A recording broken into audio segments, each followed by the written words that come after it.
బీర్ల ముచ్చట చూసుకుంటే మాత్రము మన రేవంత్ రెడ్డి కొత్త కొత్త బ్రాండ్లు తీసుకురావడం జరిగింది. మరి అది గతంలోనే 2012లోని ఇతర రాష్ట్రాలు కర్ణాటక కానీ పక్క రాష్ట్రాల పొంటి కానీ వాటిని తాగడం వల్ల చాలామంది యువకులు మరణించడంతో ఆ బీర్లను బ్యాన్ చేయడం జరిగింది. మరి దాన్ని రేవంత్ రెడ్డి ఎందుకు మరి తెలంగాణలో తీసుకొచ్చి ఇంప్లిమెంట్ చేశాడో, మరి దానివల్ల విద్యార్థులను చంపాలని తెలంగాణ రాష్ట్ర ప్రజల్ని మట్టు పెట్టాలని చూస్తున్నాడో ఈ వీడియోలో ఒకసారి చూసుకునే ప్రయత్నం అయితే చేద్దాం. ఈ వీడియోని స్కిప్ చేయకుండా మాత్రం అయితే చూడండి. తెలంగాణలో కొత్త బీర్లు గ్రీన్ సిగ్నల్ ఇచ్చిన ప్రభుత్వం, సోమ్ డిస్టిలరీస్ కు ఓకే చెప్పిన రేవంత్ సర్కార్. మధ్యప్రదేశ్లో ఈ బ్రాండ్ పై నిషేధము, అక్కడ గతంలో 24 మంది మృతికి కారణము, ఎన్నికల వివరణల కోసం ప్రాణాలతో చెలగాటమా. ఈ ముచ్చట చూడండి, ఇక్కడ ఉందా లేదా? మధ్యప్రదేశ్లో ఈ బ్రాండ్ పై నిషేధము. ఏ బ్రాండ్ అయ్యా? మనకి ఇప్పుడు రేవంత్ రెడ్డి తీసుకొచ్చిన బీర్లు ఏమైనా ఉన్నాయా అంటే ఈ బీర్లను చూసుకోవాలి ఒకసారి. ఇది మధ్యప్రదేశ్లోని వీటిని బ్యాన్ చేసినందుకు, వీటిని మళ్ళీ తయారీలోకి తీసుకురాకూడదని చెప్పినందుకు మన రేవంత్ రెడ్డి ఏం చేసిండంటే, ఇక ఈయన ప్రజలారా చూసుకోండి, పవర్ 10,000 అట, ఆడ ఉండేది కొత్త స్టాకులు దింపాడు. మళ్ళీ ఇదే మళ్ళీ ఉంది బ్లాక్ ఫోర్ట్ అట. ఓకే, నెక్స్ట్ ఇదేంది హంటర్, ఇదో బీరు. ఇంకోటేమో వుడ్ పీకర్ అనే బీరు. నెక్స్ట్ ఏమో ఇదేంది హంటస్ అట. హంటస్ ఏం బీరులో ఏందో ఈ మరొక చూసుకుంటే మాత్రము ఇక దీన్ని మధ్యప్రదేశ్లోని 24 మంది మరణిస్తే దీన్ని మధ్యప్రదేశ్లో మాత్రం పూర్తి స్థాయిలో బ్యాన్ చేయడం జరిగింది. మధ్యప్రదేశ్లో పూర్తి స్థాయిలో బ్యాన్ చేయడం జరిగింది. మరి గా బీర్లను సీఎం రేవంత్ రెడ్డి తెలంగాణలోనే తీసుకురావాల్సిన అవసరమే వచ్చింది. అంటే తెలంగాణ ప్రజల్ని ఈ బీర్లు తాపి అందరినీ సమాధి చేయాలని చూస్తున్నాడా, లేకుంటే తెలంగాణ చాలా మంది యువకులు బీర్లనే సేవిస్తూ ఉంటారు, మరి వాళ్ళ భవిష్యత్తు పైన దెబ్బతీయాలని చూసుకుంటున్నాడా, లేకుంటే ఏమైనా జాబులు అడిగితే ఆ జాబు రాకుండా జాబులు ఇవ్వకుండా ఈ బీర్లతోటే వాళ్ళకి సమాధానం చెప్పాలనుకుంటున్నాడా అనేది ఇది ఒక క్వశ్చన్ మార్క్ అయ్యా. మరి ఇన్ని రోజులు కవిత నడిపిందని లిక్కర్ మాఫియా, ఆమెను అరెస్ట్ చేయనందుకు సూపరు, ఆమె హరిశ్చంద్ర పురాణాలు చేసుకుంటూ జైలుకు పోలేదు, అవినీతి చేసింది, లిక్కర్ మాఫియాను నడిపింది, ఆగం చేసింది, తెలంగాణ రాష్ట్రాన్ని బానిస చేసిందని చెప్పుకుంటా ఆమెను జైల్లో పెట్టుకుంటే ఈ కాంగ్రెస్ ప్రభుత్వం విమర్శించిందే. తెలంగాణ రాష్ట్ర ప్రభుత్వం ఉలిక్కిపడి ఆమె ఆడబిడ్డ కాదు మందులు పంపిణీ చేసే మహారాణి లిక్కర్ రాణి అని పేరు పెట్టిన మా తెలంగాణ ప్రజలు మరి ఈరోజు అదే విధంగా రేవంత్ రెడ్డి లేనిపోని బీర్లు తీసుకొచ్చి దాన్ని తాగడం వల్ల ప్రాణానికే ముప్పు అని ఇతర రాష్ట్ర వాళ్ళు చెప్తా ఉంటే మరి సీఎం రేవంత్ రెడ్డి వీటిని పర్మిషన్ ఇచ్చి తీసుకురావాల్సిన అవసరమే వచ్చింది. మరి సీఎం రేవంత్ రెడ్డిని మనం మంచోడనా లేకుంటే లిక్కర్ రాజా అని పేరు పెట్టాలా ఇక తెలంగాణ రాష్ట్ర ప్రజలకే వదిలేస్తున్నాడు.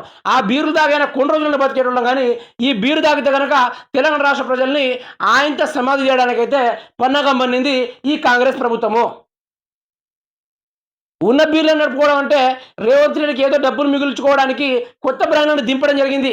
గిది వ్యవహారము. ఇది తెలంగాణ రాష్ట్ర ప్రజలకు అర్థం కావాలి.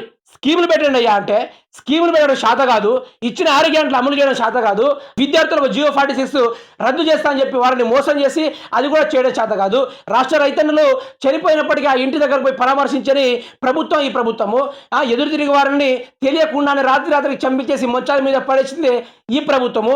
వారందరిపైన స్పందించకుండా రాష్ట్రంలో ఉచిత విద్య కానీ ఉచిత వైద్యం కానీ వాటిపైన ఫోకస్ పెట్టకుండా విద్యార్థులకు ఎటువంటి జీవనోపాధి కల్పిస్తే రాష్ట్రం బాగుపడుతుంది అనే దానిపైన ఎటువంటి విశ్లేషణ ఇవ్వకుండా బీఆర్ఎస్ పార్టీ చేసిన విద్యార్థుల పరంగా అవినీతిని తొక్కి ఈరోజు కాంగ్రెస్ పార్టీని లేపినందుకు ఈరోజు కాంగ్రెస్ పార్టీ చేయాల్సింది ఏంది?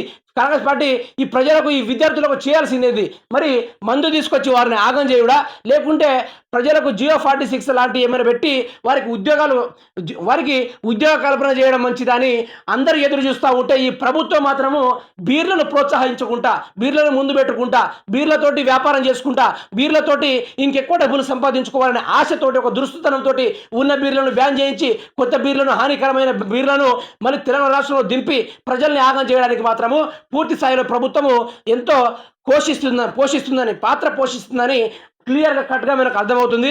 దయచేసి దీన్ని మాత్రం వ్యతిరేకించాలి. మద్యాన్ని సేవించి విద్యార్థుల్ని ఆగం చేసుడు ఇది కరెక్టా? మద్యాన్ని సేవించి విద్యార్థుల భవిష్యత్తులు చదువుకునే విద్యార్థులు ఇంకా ఆగమైపోయేలా చూస్తుంది ఈ ప్రభుత్వం. అయితే మరి ఇది ఎంతవరకు కరెక్టో కింద కామెంట్ బాక్స్లో తెలపాల్సిందిగా కోరుతున్నాను. రేవంత్ సర్కార్ మరో కొత్త వివాదానికి తెరలేపింది. కొత్త రకం మద్యం బ్రాండ్లను రాష్ట్రంలోకి తీసుకొస్తుంది. వివాదాస్పద సోమ్ డిస్టిలరీస్ కంపెనీకి అనుమతులు ఇవ్వడం పలు అనుమానాలు తావిస్తుంది. ప్రజల ప్రాణాలతో చెలగాటమాడే ఈ కంపెనీ మధ్యప్రదేశ్లో బ్యాన్ విధిస్తే మన రాష్ట్రంలో అమ్మకాలకు మాత్రం గ్రీన్ సిగ్నల్ ఇచ్చింది. కాంగ్రెస్ ప్రభుత్వం దీని వెనకాల భారీ కుంభకోణం ఉందన్న ప్రచారం జరుగుతుంది. కొత్త రకం మద్యాన్ని రాష్ట్ర ప్రజలకు అందుబాటులోకి తేవడం పక్కన పెడితే దాని ద్వారా ఎన్నికల విరాళాలు సమకూర్చుకోవడం కనబడుతుంది. ఇప్పుడు దీని పరంగా రేవంత్ రెడ్డి ఎటువంటి ప్లాన్ వేసుకున్నాడంటే, ఇప్పుడు ప్రజలకు ఇది నిషేధమైనప్పటికీ, ప్రజలకు ఇది ఆరోగ్యానికి మంచిది కానప్పటికీ, ఇప్పుడు ఇప్పుడు ప్రజెంట్ ఒక బీర్ చూసుకున్నాం, ఈ హంటర్ బీర్ చూసుకుంటే మాత్రము ఇప్పుడు ఆ కంపెనీ నుంచి ఆల్రెడీ ఆ కంపెనీ బ్యాన్ అయింది కాబట్టి రేవంత్ రెడ్డి చెప్పినట్టే ఆ కంపెనీ నడుచుకోవాలి.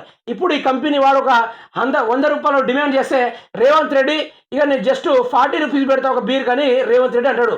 మన రాష్ట్రంలో తీసుకొచ్చి ఆయన పూర్తి స్థాయిలో ఎంత కమ్ముకుంటాడంటే ఇక 160 రూపాయలు ఒక బీరు, లేకుంటే 180 రూపాయలు ఒక బీర్ అని ఇక రేవంత్ రెడ్డి పెడతాడు.